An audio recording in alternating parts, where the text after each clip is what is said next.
Want to make a video about this retro stack. Oh, I call it a retro stack that I put together, trying to use Sony and 80s and 90s technology. Basically, I was trying to recreate an audio system that I always wanted when I was a kid. This is just going to be a quick overview of the different components and how I put it together. I could probably do a deep dive in each one of these individually, starting with the speakers, basically. And let's unlock the camera. We'll zoom in on them as I bounce the camera around.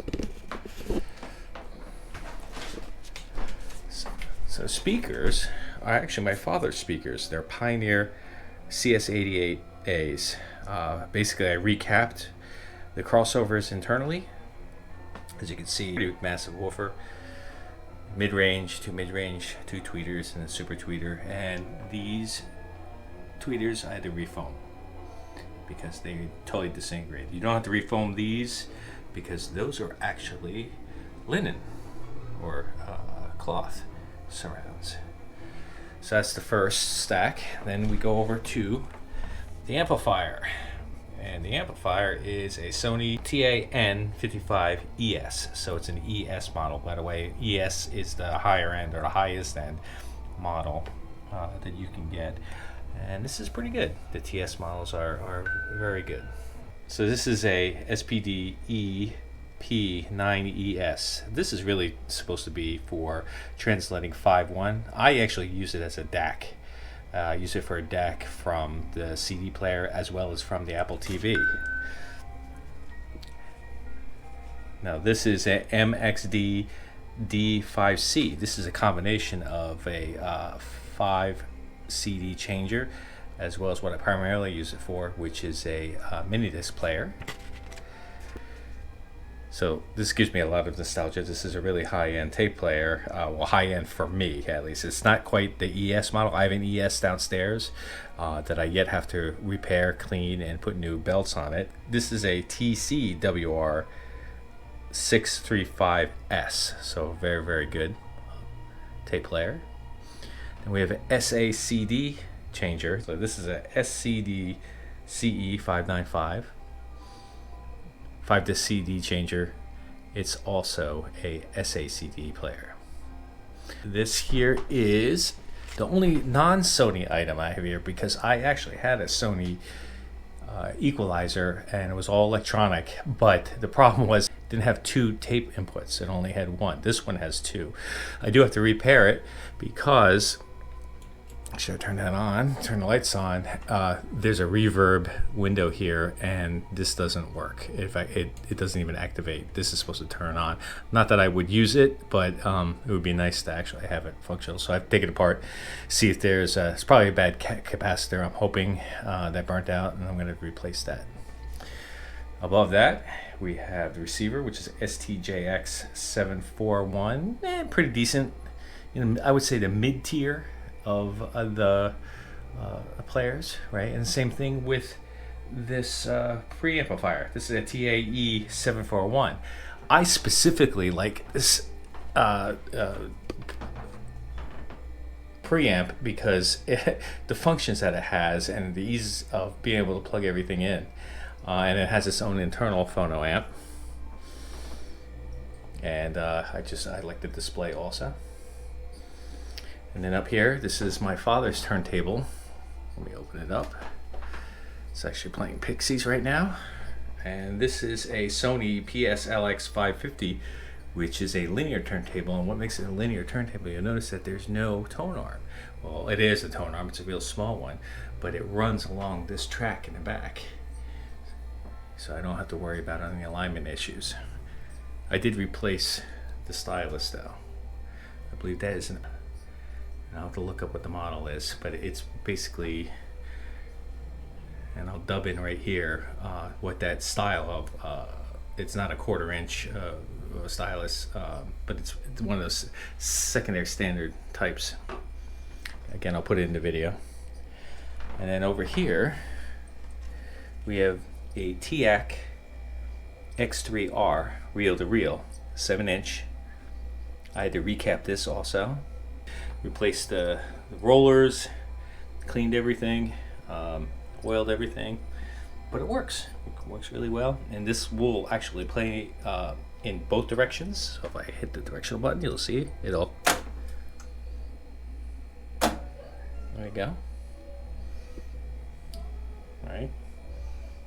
And you could set it to actually play consistently back and forth, play this one tape back and forth, back and forth. Right now I have it playing at the highest speed.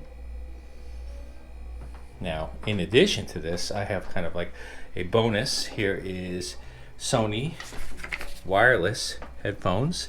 And this is, and I'll have to put the model number because I didn't write it down up in the screen right here, but it's basically, I inherited this from my father-in-law who was moving, and he gave me a CD changer among other things, and he gave me these stereo headphones, which are wireless and battery. I believe it's using RF. I think it's not 2.4 gigahertz. Again, I'll put that on the screen, but it is, they're pretty clear. Not the best, but very, very acceptable.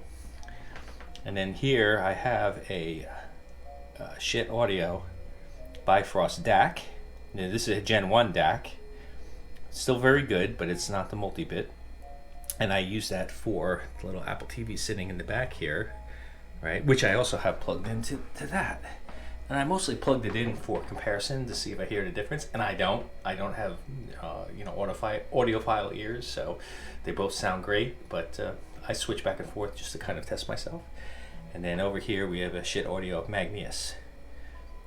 That's a headphone, specifically a headphone amp, and then a Schiit SCD-CE, which is basically just a switch, so I can switch between the two headphone outputs.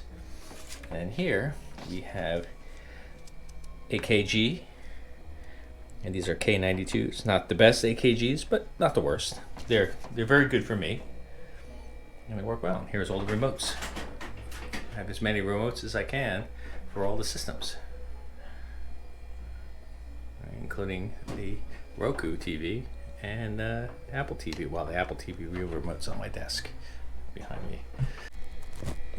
Before I forget, this is an external phono preamp, which you can also take a line in, and you can switch between the two using the dots here. And I actually are not playing, but I want to show you the VU meters. This is a Duke Audio T13 solid state preamp, no tubes or anything, although I do have a system downstairs which has tubes, which I could show you. And there you go, she's playing the beginning of Pixies right now.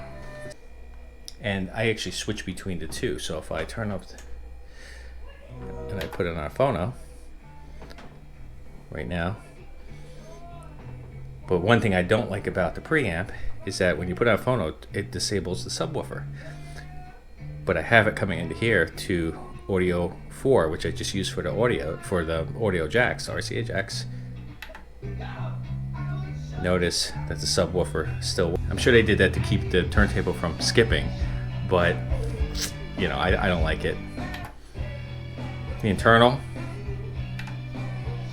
and now I'm using the external.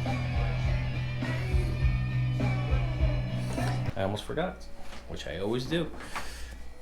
I have plugged into here as a subwoofer. This is a Klipsch RW-12D.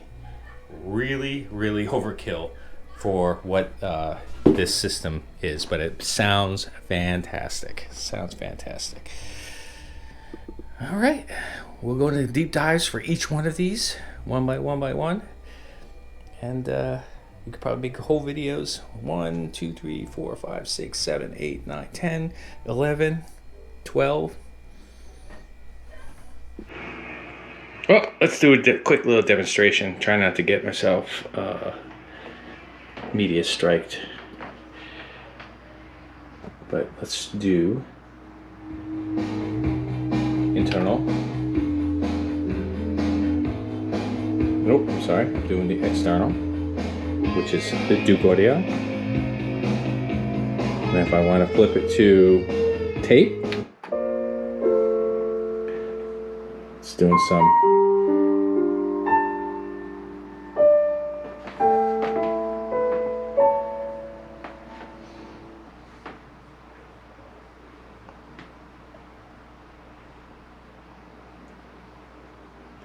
pause there. Amplifiers. Flick it to tape 2.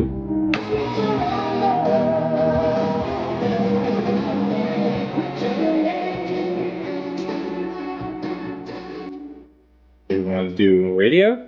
Let's see if I can find it. Tune up. Alright. And if you want to do TV, Apple TV.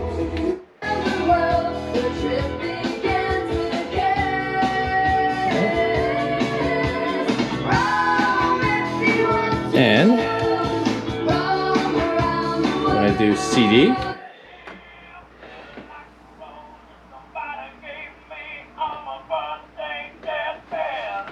And then mini disc, which we'll play next.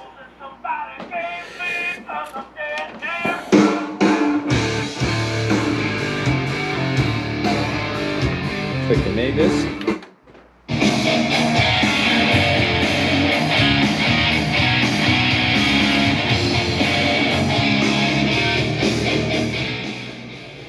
So there you go. Quick little demonstration. I'm sure this little microphone doesn't do it justice, but it sounds great in person. Thank you.